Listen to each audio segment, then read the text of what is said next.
حضرت موسیٰ علیہ السلام کے لیے لوگ کہتے ہیں کہ انہوں نے ایک بندے کو تھپڑ مارا اور وہ مر گیا، تو لہٰذا یہ تو غلط بات ہے۔ تو بھائی حضرت موسیٰ علیہ السلام نے جس کو تھپڑ مارا تھا تو حربی کافر تھا، جنگی کافر ہے، وہ فرعونی تھا۔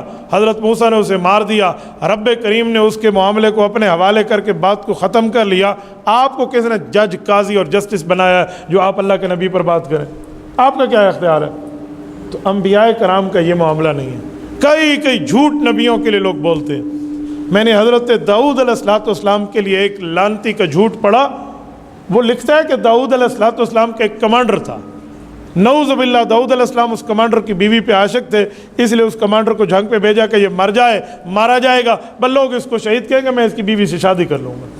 وہ اپنے جیسا نظریہ ایک نبی کے لیے بنا کے لوگ بیٹھ گئے، اور نام نبی کی عظمت کا ہے، یہ عظمت ہے نبی کی، اسے عزت کہتے ہیں، یہ پیغمبر کا مقام ہے، اسے یوں بیان کیا جاتا ہے۔ تو یہ تو رسول اللہ صلی اللہ علیہ وسلم سمیت جملہ انبیاء کرام کی تعلیمات کی تردید کرنا ہے، ایسا کچھ بھی نہیں ہے۔ ایسا کوئی حضرت داؤد علیہ السلام کی شریعت میں تو کئی بیویوں کو رکھنے کی اجازت تھی، ایک روایت میں ان کی بیویوں کی تعداد 100 بھی آتی ہے، وہ تو شریعت داؤدی علیہ السلام کا مسئلہ ہے۔ تو آپ کس بنیاد پر کسی نبی کے لیے جملہ کہہ دیں؟ تو میں آپ حضرات کو دعوت فکر دیتے ہوئے کہتا ہوں، ایسی کتب، ایسی تحریرات جس پر 100% اعتماد نہ کریں، وہ جب آپ پڑھنا چاہیں کسی عالم سے مشورہ کر کے پڑھیں، آپ معلومات کر لیں، پوچھ لیں۔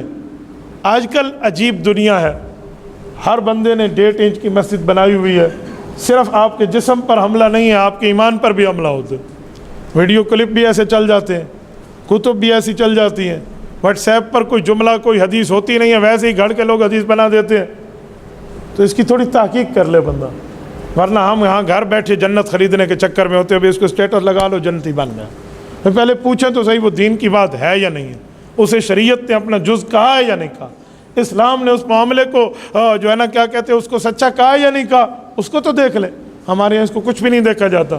کچھ دنوں پہلے کی بات ہے، مجھے واٹس ایپ پر ایک میسیج آیا، میں نے اس کو پڑھا، اوپر لکھا ہوتا ہے جو لوگ اللہ سے ڈرتے ہیں ان کے لیے مغفرت عظیم ہے، نیچے لکھا تھا حضرت علی رضی اللہ عنہ۔ بات تو بہت اچھی ہے، لیکن یہ حضرت علی المرتضیٰ کا قول نہیں ہے۔ ان الذین یخشون ربهم بالمغفرہ لہم اجر عظیم، یہ قرآن کریم سورۃ ملک کی آیت ہے، یہ اس کا ترجمہ ہے، نام سیدنا علی المرتضیٰ رضی اللہ عنہ کے لگا دیے۔ تو عام بندہ کہے گا گال تو ٹھیک ہے، اتنی تو میں کوئی سمجھ آندی ہے، مولویاں دی کیڑی لوڑ ہے میں کو، ہم تو ویسے آٹومیٹک مفتی بننے کے ہمارے ہاں بہت سے چانسز ہوتے ہیں، گھر میں بیٹھے لوگ کہتے یہ تو میں اتنے مسئلے میں کو آپ کو پتہ لگتا ہے، تو پھر بندے کی معلومات نہیں ہوتی کہ یہ کیا کہہ رہا ہوں۔ یہ ایک شخص نے کچھ دنوں پہلے مجھ سے مسئلہ لکھ کر بھیجا فون پہ کہ حضرت میں نے اپنی گھر والی کو کہا تو نے یہ کام کیا تو تجھے طلاق ہے۔ کچھ ٹائم کے بعد میرا غصہ ٹھنڈا ہوا تو میں نے کہا یہ لفظ میں واپس لیتا ہوں، خیر ہے تو کر لے، اور اس نے وہ کام کر لیا۔ تو کیا ہوا؟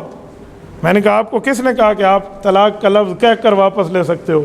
یہ تو اللہ کا حق ہے، اللہ کے حق میں آپ نے انٹرفیئر کیا، آپ واپس نہیں لے سکتے، آپ تو خود اپنی بیوی کو طلاق کرا بیٹھے ہو۔ نہیں اس سے تو نہیں ہوتی۔ میں نے کہا نہیں ہوتی تو پھر میرے یہاں کیا سیب لینے آئے ہو آپ؟ تو ٹھیک ہے، اتنا مسئلہ آپ کو پتہ ہو کہ مجھے جھگڑنے کی کیا ضرورت ہے، میرا تو کوئی درد سر نہیں ہے، آپ کی فیملی کا پرابلم ہے۔ تو بھائی اتنے چھوٹے چھوٹے مسائل کو آپ کیوں ٹچ کرتے ہیں؟ کوئی اور دنیا میں کوئی مسئلہ نہیں ہے سمجھانے بتانے سنانے کے لیے، بس ایک ڈیورس اور طلاق ہی رہ گئی ہے۔ تو ایسے کئی مسائل سے ہمیں دن میں واسطہ پڑتا ہے، انہی میں یہ عصمت انبیاء بھی تھا۔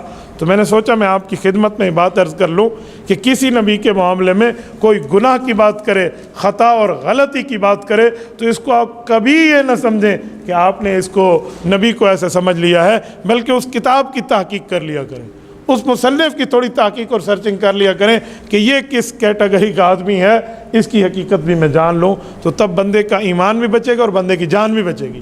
آج ہم اپنی جان بچانے کے چکر میں بیٹھے ہیں، ڈینگی نہ ہو جائے، کرونا نہ ہو جائے، بخار نہ ہو جائے، ٹھیک ہے بھائی جان کی حفاظت کرنی چاہیے، لیکن ایمان کو جتنا ڈینگی ہو جائے، ایمان کو جتنا کرونا اور بخار ہو جائے، جی خیر ہے کوئی نہیں مسئلہ، اتنا مسئلہ میرے کو پتہ لگ جائے، تو پھر آپ کو پتہ لگتا ہے تو پھر مولویوں کا کیا کام ہے اس دنیا میں؟ ایک بندہ خود ہی ڈاکٹر بن کے بیٹھ جائے تو ڈاکٹر نے کیوں میڈیکل اسپیشلسٹ بنا ہے وہ؟ تو اس لیے ماہر سے جا کر بندہ دین کی باتیں پوچھ سکتا ہے۔